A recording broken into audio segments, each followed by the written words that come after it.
करूँ अपने part number जो 7 है अपना, इसका अब अगला भाग चल रहा है जो भाग नंबर 3 है, अभी स्टार्ट करने वाला हूँ मैं। इससे पहले मैंने 2 पार्ट बना चुका। अगर आपने वो 2 पार्ट भी नहीं देखे हैं तो मेरे डिस्क्रिप्शन बॉक्स में जाकर उनकी मैंने लिंक दे रखी है, वहाँ से उनको आप देख सकते हो पहले। उसके बाद अब मेरा पार्ट 3 में चल ही रहा है अपना। अब तक मैंने आपको John Dalton, Thomson, Rutherford, Niels Bohr के मॉडल, प्रतिरूप और वर्गीकरण की आवश्यकता क्यों पड़ी, यहाँ तक पढ़ा चुका था। वैसे थोड़ा सा रिवाइज कर रहा हूँ कि वर्गीकरण की आवश्यकता क्यों पड़ी हमारे, क्योंकि जब बेटा सन 1800 में हमारे पास जो टोटल जो तत्व थे, जो एलिमेंट्स थे, वे 31 एलिमेंटों की खोज हो चुकी थी, 31 तत्वों की खोज हो चुकी थी। और उसके बाद 1865 के करीब हमारे पास 63 तत्वों की खोज हो गई। और वर्तमान में अगर आप पढ़ रहे हो, आप जो एलिमेंट्स पढ़ते हो, जो तत्व हैं अपने पास, वो 118 तत्व हैं बेटा हर साल जो आप पढ़ रहे हो। अगर मैं बात करूँ, अब हर तत्व की बेटा आपके रासायनिक गुणधर्म और भौतिक गुणधर्म अलग अलग होते हैं। जब रासायनिक गुणधर्म और भौतिक गुणधर्म अलग अलग होते हैं, किससे मिलकर बने, तो कि वो तत्व किससे दूसरे तत्व से मिलकर क्या रिएक्शन करते हैं, क्या अभिक्रिया करते हैं, इन सबको अगर हम जानने के लिए उनको पढ़ें तो उनको पढ़ने के लिए जब बहुत सारा हमको कठिनाई महसूस हो, तो उनको सरल बनाने के लिए कि उन रासायनिक गुणधर्म और भौतिक गुणधर्मों को, जैसे किसी एलिमेंट्स के भाई जैसे अगर माने कोई धातु को एक साइड और धातु को एक साइड और धातु को एक साइड रख देते हैं, तो वे भौतिक रासायनिक गुणधर्म एक जैसे सिमिलर होंगे, समानता पर दर्शाएं, तो उनको एक अलग अलग डिपार्टमेंट में हम रखते हैं। जैसे अगर मैं बात करूँ, अगर हमारे पास एक ही कक्षा के अंदर जिसमें दूसरी, तीसरी, चौथी, पाँचवीं, छठी और 7वीं तक के विद्यार्थी हैं एक ही कक्षा के अंदर, तो हमको हर बच्चे के नाम लेने के लिए थोड़ी सी एक कठिनाई महसूस होगी कि यार ये कौन सी क्लास का पता नहीं रहेगा। अगर हम डिवाइड कर दें कि 7वीं क्लास के बच्चे एक साइड, छठी क्लास के हम एक ही अलग सेक्शन बना दें, 5वीं क्लास के बच्चों को अलग सेक्शन बना दें, तो सेम वही चीज़ में यहाँ पे हमारे वैज्ञानिकों ने की थी कि उनको अलग तरीके से, एक मतलब उनके रासायनिक भौतिक गुणधर्म के आधार पर उनको अलग तरीके से क्या जमा सीक्वेंस में जमाया जाए। तो वो वाली बात है, तब एक वर्गीकरण की आवश्यकता महसूस हुई कि ये कठिनाई 118 तत्वों को कैसे याद किया जाए। अगर याद नहीं होते, इसलिए उनको क्या वर्गीकरण की आवश्यकता पड़ी कि इनको वर्गीकरण करके एक सीक्वेंस के आधार पर उनको जमा किया जाए। तो बहुत सारे वैज्ञानिक आए बेटा, बहुत सारे वैज्ञानिक आए, तो कुछ वैज्ञानिकों को मैं भी आपको जो वर्गीकरण किया था, 2-3 वैज्ञानिक हैं हमारे जिन्होंने वर्गीकरण किया था, उनके बारे में बताऊँगा आपको। अलग अलग वैज्ञानिक आए, अपने अपने मत दे, परंतु 2 वैज्ञानिक ऐसे थे जिनके आपके सिलेबस में जिनको दे रखा था। पहले जो वैज्ञानिक थे हमारे पास, डॉ राइनर का त्रिक नियम था। त्रिक नियम क्या कहता था कि आपके उन्होंने डॉ राइनर ने बेटा आपके 3 एलिमेंट्स लिए थे, 3 एलिमेंटों को रखा, 3 तत्वों को एक साथ रखा और उनमें समान की थी जो पहला जो तत्व है, पहले नंबर का जो तत्व है वो और तीसरे नंबर का जो तत्व है आपका बेटा, अगर उन दोनों के परमाणु भार की बात करें, ठीक है, तो परमाणु भार बीच वाले जो तत्व है उसका बेटा उन दोनों का ऐड औसत होता है। कहने से कर सकते हैं कि पहले आपके पहले एलिमेंट्स, पहले तत्व का परमाणु भार और तीसरे तत्व का परमाणु भार, दोनों को ऐड करने के बाद उसमें अगर 2 का डिवाइड दें तो जिन बीच वाला जो आपका तत्व है बेटा उसके परमाणु भार के बराबर होता है। ये डॉ राइनर ने बताया, मैं आपको बताता हूँ डॉ राइनर। अगर हम बात कर लेते हैं डॉ राइनर का त्रिक नियम में, जैसे वो 3 त्रिक नियम 3 तरह दिए थे उन्होंने। देखो पहली बात मैं बता रहा हूँ, अभी दोबारा रिपीट कर रहा हूँ। उन्होंने 3 तत्वों का समूह बनाया जिसे हम क्या बोलते हैं, डॉ राइनर का त्रिक नियम। और इस त्रिक नियम में था क्या कि आपके इसके जो मतलब इनके जो मध्य वाले जो तत्व का परमाणु भार थे, मतलब जो 3 एलिमेंट्स लिए थे उसमें जो मध्य वाले जो परमाणु मध्य वाले तत्व का जो परमाणु भार था बेटा, वो अन्य 2 मतलब कि शेष 2 आपके मतलब शेष 2 तत्वों के परमाणु भार का औसत था जो आपका बीच वाला था। समझ गए? जैसे फॉर एग्जाम्पल अगर लें, जैसे लिथियम हो गया आपका और एक सोडियम हो गया और एक आपका बेटा पोटेशियम हो गया। अगर बात करूँ लिथियम और पोटेशियम दोनों का परमाणु भार अगर मैं क्या करूँ ऐड कर लूँ और उसमें मैं औसत निकालूँ उसका, तो लगभग 23 के बराबर आता है, जो किसके बराबर था बेटा, सोडियम के बराबर था। ऐसे में बात करूँगा क्लोरीन, ब्रोमीन और आयोडीन, तो क्लोरीन का बेटा 35 और ब्रोमीन का जो है आपका वो 80 और आयोडीन का होता है बेटा 127, ठीक है। अगर मैं बात करूं 35 और 127 को ऐड करने के बाद इसमें 2 का डिवाइड करूं तो बेटा लगभग आपका जो आएगा परमाणु भार किसके बराबर आएगा, 80 के बराबर आएगा। और इनमें एक क्या था कि लगभग औसत भार तो लगभग बराबर था, ये तो ठीक है, परंतु रासायनिक गुण और भौतिक गुण भी लगभग बेटा सिमिलर थे। अब हुआ क्या कि डॉबरलैंगर जो वैज्ञानिक थे उन्होंने मात्र 3 ट्रिक दिए थे, बस ये 3 ट्रिक दे दिए, उसके बाद इन्होंने आगे जाके कोई ट्रिक नहीं बनाया, मतलब आगे जाके इनका जो नियम था बेटा वो फेल हो जाता है, ठीक है। तो यहाँ तक उतार लो, उसके बाद हम पढ़ेंगे न्यूक्लियस का अष्टक नियम, उतारो सर।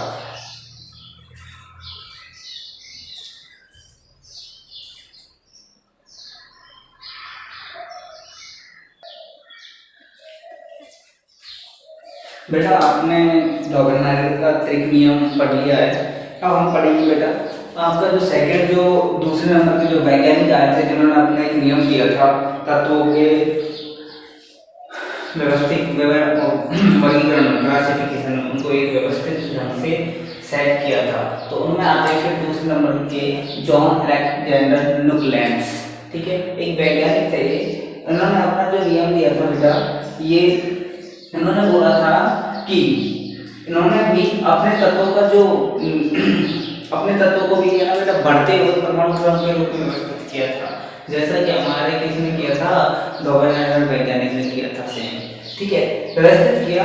और इन्होंने पाया कि जो पहले मतलब आठवें तत्व के गुणधर्म पहले तत्व के समान थे, समझ गए ना, जैसे कि हम सारे गामा पाधानी सा वाले जो सॉन्ग है, ठीक है, सारे गामा पाधानी सा जो अपने होता है सॉन्ग में, ठीक है, सेम उसमें जो आपका सारे गामा पाधानी और उसके बाद जो आठों जो एलिमेंट्स जो आपका आठों तत्व है वो किसके समान हो जाता है, पहले जैसे, मतलब सा की जो ध्वनि है पहले नंबर पे, वो 8वें नंबर की जो सा की ध्वनि है वो आपके पहले नंबर पे आ जाती है बेटा, व्यवस्थित हो जाती है, मतलब उसके समान हो जाती है, ठीक है, ऐसे जैसे और उन्होंने बताया था कि आपके पहले तत्व है वो आपके 8 तत्व के समान बेटा सिमिलर है, समान को प्रदर्शित करते हैं। अगर हम बात करें इसमें जॉन अलेक्जेंडर न्यूक्लैंस के बारे में, ठीक है, अगर मैं तत्व की बात करूं तो देखो lithium, beryllium, boron, carbon, nitrogen, oxygen, fluorine, ठीक है, इनके परमाणु क्रमांक जैसे 7, 9, 11, 12, 14, 16 और 19, देखो 1, 2, 3, 4, 5, 6, 7, उसके बाद 8वां तत्व था बेटा वो सोडियम था, किसके बाद यहाँ पे, ठीक है, ये किसके साथ समानता दर्शा रहा था, लिथियम था। ऐसे यहाँ पे जो पोटेशियम था वो किसके साथ समानता दर्शाता है, लिथियम और सोडियम के समान था पोटेशियम, ठीक है। अगर मैं बात करूं इनकी अब आए न्यूक्लियस की, तो बेटा ये इनका भी जो मॉडल था वो भी बेटा यहाँ पे जाकर खत्म हो जाता है, ठीक है, क्योंकि कमी रह गई थी।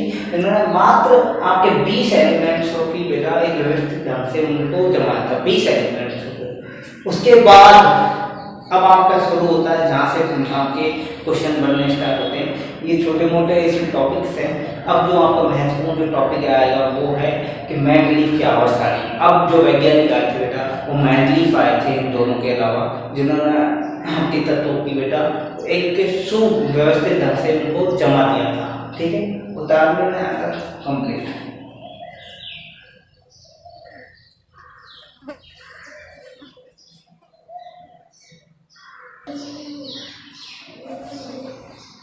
अब देखो बेटा, अब हम आगे चलते हैं और हमारा जो पार्ट 3 है उसको थोड़ा आगे बढ़ाते हैं।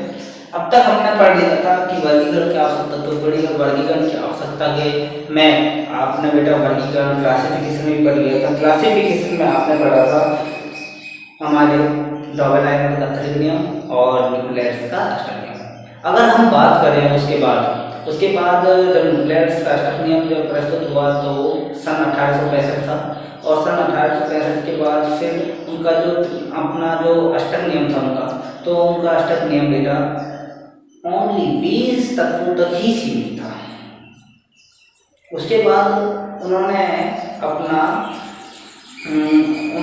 कोई सुझाव नहीं दिया था कि बाकी जो बचे हुए जो आपके तत्व हैं उनको किस श्रेणी में रखा जाए, कैसे रखा जाए, क्योंकि वो जो सारेगामापाधानिसा वाला जो मेथड था, जो नियम था, वो ओनली 20 तत्वों तक ही सीमित रह गया था। उसके बाद जो वैज्ञानिक आए थे, रूसी वैज्ञानिक आए थे, तो वैसे जो सिरे जाता है पूरा जो आज हम आवर्त सारणी पढ़ते हैं, तो सबसे पहले जो सिरे जाता है हमारे मैनलीफ जी को जाता है। तो मैनलीफ ने क्या किया, तो रूसी वैज्ञानिक थे। पहले तो मैनलीफ के बारे में बता दूँ, मैनलीफ बेटा रूसी वैज्ञानिक थे, और मैनलीफ के साथ और एक थे लोथर मेयर। 2 वैज्ञानिक थे, दोनों रूसी वैज्ञानिक थे, जिन्होंने सारणी को एक व्यवस्थित ढंग से, सुव्यवस्थित ढंग से, जो अगर हम बात करें जब देखा जाए उस टाइम, अगर देखा जाता उस सारणी को उस टाइम देखा गया तो बहुत ही एक यूनिक तरीके से व्यवस्थित की गई थी। ठीक है, जो तक किसी ने नहीं की थी, ऐसे हमारे मैनलीफ ने की थी। मैनलीफ ने भी अपना जो नियम दिया था बेटा, वो परमाणु भारों के बढ़ते क्रम में दिया था।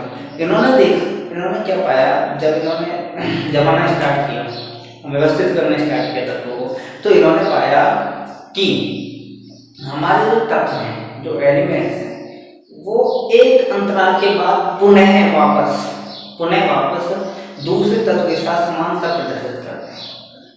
ठीक है, मतलब ये जैसे अगर मैं बात करूँ, जैसे मैं 5 किलोमीटर चलूँ, उसके बाद फिर अगर बहुत अच्छा हाईवे रोड है 5 किलोमीटर तक, ये सपोज करो, उसके बाद फिर कच्चा रोड आ गया, फिर 5 किलोमीटर चलने के बाद फिर हाईवे आ गया, तो एक अंतराल, मतलब एक आप अल्टरनेट तरीके के बाद, ठीक है, वापस अल्टरनेट तरीके के बाद जो आपके जो तत्व थे, जो तत्वों का जो रासायनिक और भौतिक गुणधर्म था, वो भी बेटा आपका क्या हो रहा था, चेंज हो रहा था, वो उसके समान में प्रदर्शित कर रहे थे। तो मैनलीफ ने भी अपने तत्वों को बेटा परमाणु भार ध्यान रखना, 2 चीज आएंगी, उस चीज को मैं आपको उस टाइम में नोट करा दूंगा क्या चीज है। आपके मैनलीफ ने तत्वों को परमाणु भार, ध्यान रखना, परमाणु भार, तत्वों को परमाणु भार के बढ़ते क्रम में प्रदर्शित किया, बढ़ते क्रम में उनको व्यवस्थित किया। ठीक है, इन्होंने फिर एक नियम बनाया था जिसे आजकल मैनलीफ का आवर्त नियम कहते हैं। बेटा ध्यान रखना इस चीज को, मैनलीफ का आवर्त नियम 1 नंबर में पूछा जा सकता है। तो मैनलीफ का आवर्त नियम था कि तत्वों के गुणधर्म उनके परमाणु भारों के, ध्यान रखना, परमाणु भारों के आवर्ती फलन। अब आवर्ती फलन का अर्थ है अल्टरनेट, मतलब वापस दोबारा वापस आना। ठीक है, यहाँ तक अगर मैं बात करूँ बेटा मैनलीफ की आवर्त सारणी, जब उन्होंने बनाई थी, तो मैनलीफ की आवर्त सारणी को यहाँ बनाना बेटा इम्पॉसिबल है, क्योंकि बोर्ड आपका छोटा है मेरा, और मैनलीफ की आवर्त सारणी काफ़ी बड़ी है। तो मैं आपको डायग्राम नजर आ रहा होगा आपके सामने, आप उस डायग्राम में देखते जाइए, मैं आपको एक विशेषता बोल के बताता चलूँगा। पहली जो विशेषता है मैनलीफ की आवर्त सारणी की बेटा, वो है कि मैनलीफ की आवर्त सारणी में आपके 8 तो वर्ग हैं और 6 उसमें बेटा आवर्त। अब वर्ग और आवर्त कहते किसे हैं? पहली विशेषता, मैनलीफ की आवर्त सारणी में 8 वर्ग और 6 आवर्त हैं। ठीक है, अब वर्ग कहते किसे और आवर्त कहते किसे? तो देखो आपको नजर आ रहा होगा कि कुछ पंक्तियां तो खड़ी हुई हैं और कुछ लेटी हुई हैं, मतलब कुछ पंक्तियां तो ऊर्ध्वाधर है और कुछ बेटा आपकी क्षैतिज है। तो ऊर्ध्वाधर पंक्तियों को उन्होंने वर्ग कहा था, और जो आपकी क्षैतिज जो पंक्तियां बेटा उन्होंने उनको आवर्त कहा था। और आपको एक चीज नजर भी आ रही होगी कि हर वर्ग को बेटा 2 उपवर्ग में डिवाइडेड किया गया है, जिनको उन्होंने ए और बी नाम दिया। पहली विशेषता, ठीक है। दूसरी विशेषता, उन्होंने भविष्य को सोचते हुए एक अलग ग्रुप बनाया था, एक अलग वर्ग बनाया था। उत्कृष्ट गैसों के लिए उन्होंने एक नया वर्ग बनाया था, उस नया वर्ग को शून्य वर्ग बनाकर लेकर सारणी में दर्शाया गया है। आवर्त 6 थे, मैं दोबारा बता रहा हूँ इस चीज को, मैनलीफ की सारणी में आवर्त 6 थे। दूसरी विशेषता, तीसरी विशेषता थी कि मैट्रिक्स में तत्वों को उनके बढ़ते हुए परमाणु क्रमांक के रूप में व्यवस्थित किया, ठीक है, ताकि उनको सुनिश्चित हो कि एक ही प्रकार के भौतिक एवं रासायनिक गुणधर्म वाले तत्व एक ही वर्ग में आ सके और उनकी आवर्ती का बेटा क्या हो बरकरार रह सके। तीन विशेषता। चौथी जो विशेषता है वो है कि उन्होंने आवर्तता को बरकरार रखने के लिए परमाणु भार के बेटा क्रम को कहीं कहीं उन्होंने ब्रेक किया है, तोड़ा भी है। जैसे कि आपको नजर आ रहा होगा आयोडीन आई का परमाणु भार 126.9 है और इससे जस्ट आपको पहले एक नजर आ रहा होगा टेलुरियम का परमाणु भार 127.6 है। तो पहले तो आपका आयोडीन आना चाहिए था, परंतु उन्होंने टेलुरियम को रखा है, टी को बेटा क्या रखा है, पहले रखा है, क्योंकि टी की जो विशेषता है, जो रासायनिक गुणधर्म है बेटा, वो वर्ग नंबर आपके 7 है उससे समांतर प्रदर्शित करते हैं। किससे समांतर प्रदर्शित करते हैं? उससे समांतर प्रदर्शित करते हैं वर्ग नंबर 7 से, ठीक है। यहाँ तक क्लियर?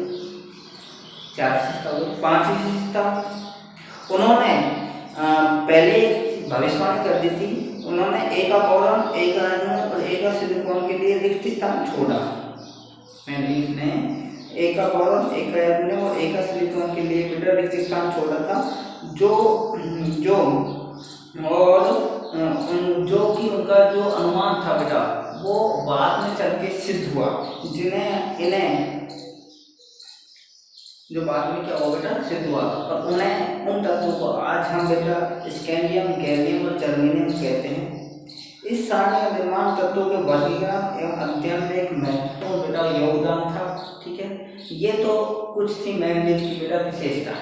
अगर मैं यहाँ तक क्लियर हो गई होगी, आपके पास 5 विशेषता मैंने आपको बोर्ड तो बता दी, 5-6 तो भी हैं, ठीक है। अब इनकी बेटा कुछ कमियां रह गई थी और वो 4 कमी थी, तो आपको देखो नजर आ रही होगी। पहले जो इनकी कमी थी वो ये थी कि कुछ स्थानों पर परमाणु भार के बढ़ते क्रम का पालन नहीं किया गया था। कुछ स्थानों पर क्या किया गया कि आपके परमाणु क्रम का जो बढ़ता हुआ जो क्रम है बेटा, परमाणु क्रम के बढ़ते हुए क्रम को क्या उनकी पालना नहीं की गई थी। आपने भी देखा होगा, जो अभी मैंने जस्ट आपको बताया था, जैसे कि आयोडीन और टेलुरियम के साथ हुआ था, ठीक है। दूसरा, कुछ समान गुण वाले तत्व अलग अलग वर्ग में तथा असमान गुण वाले तत्व एक वर्ग में आ गए थे, ठीक है। मतलब कि जैसे कुछ एलिमेंट्स ऐसे थे उनका जो गुण है वो समान तत्व वाले गुण थे, तो उनको एक अलग अलग रख दिया, और कुछ असमान तत्व वाले गुण धर्म के जो तत्व थे उनको एक जगह रख दिया। तो इनकी एक दूसरी जो सबसे बड़ी कमी थी। तीसरी सबसे बड़ी कमी थी बेटा, हाइड्रोजन को इन्होंने निश्चित स्थान नहीं दिया था। क्या हाइड्रोजन को इन्होंने एक निश्चित स्थान नहीं दिया था। और इनकी जो चौथी जो कमी थी बेटा, वो समस्थानिकों को स्थान नहीं दिया गया। समस्थानिकों को क्या नहीं दिया था बेटा? स्थान नहीं दिया था। तो देखो बेटा, अब एक वर्ड आया इसमें समस्थानिक।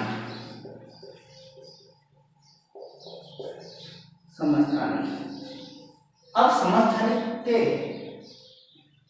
वर्ड है, इसके सिमिलर एक वर्ड होता है बेटा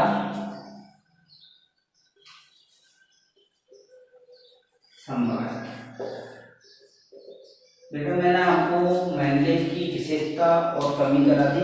अब इसमें एक जो आपका जो चौथा पॉइंट था, मैंगनीज की सारणी में जो कमी थी, मैंगनीज की सारणी में जो कमी है, उस कमी में आपका जो चौथा पॉइंट है वो है कि समस्थानिकों को स्थान नहीं देगा। तो समस्थानिक का अर्थ होता है बेटा, यहाँ समझ लेना, लास्ट अपना टॉपिक है वैसे आज के पार्ट नंबर 3 का। समस्थानिक का अर्थ होता है सम प्लस स्थान, और एक सिमिलर से मान लो, कोई दिक्कत नहीं। ऐसे सेम सिमिलर एक वर्ड होता है बेटा समवाय। सम प्लस भाग प्लस एक, सम मतलब कि समान स्थान, ठीक है, और सम मतलब कि समान भाग। वो तत्व, ध्यान से सुनना, वे तत्व जिनका बेटा स्थान तो क्या हो, जिनका परमाणु जो क्रमांक है वो तो समान हो, परंतु द्रव्यमान संख्या बेटा क्या हो बेटा उनकी भिन्न भिन्न हो।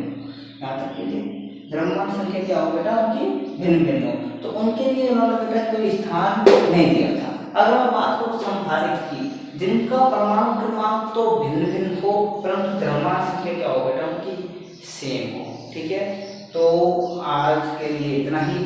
आपका जो पार्ट नंबर आपका 3 है बेटा वो यहीं पे एंड करते हैं। कल हम पढ़ेंगे आधुनिक आवर्त सारणी।